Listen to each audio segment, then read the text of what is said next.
59வது தேசிய புத்தரிசி விழா ஜனாதிபதி தலைமையில் இன்று அனுராதபுரத்தில் ஆரம்பமாகியுள்ளது.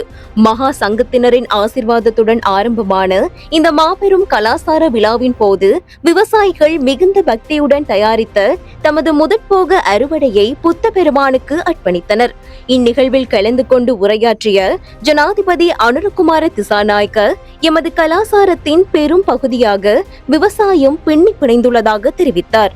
புத்தரிசி விழா அதன் உச்சக்கட்ட பலனாகும் என குறிப்பிட்ட ஜனாதிபதி, நாட்டின் அடையாளமும் கலாசாரமும் இதன் மூலம் பிரதிபலிக்கின்றது என்று கூறினார். கிராமப்புறங்களின் வறுமையை ஒழிப்பதே தமது நோக்கம் எனவும் அதற்காக வலுவான தொலைநோக்கு பார்வையும் வேலை திட்டமும் அவசியம் எனவும் அவர் மேலும் வலியுறுத்தினார். அத்துடன் விவசாயிகளின் காணி உரிமைகளை உறுதிப்படுத்துவதற்கான தெளிவான உறுதி பத்திரங்களை வழங்குவதற்கான வேலை திட்டங்கள் தற்போது தயாரிக்கப்பட்டு வருவதாகவும் ஜனாதிபதி மேலும் குறிப்பிட்டார்.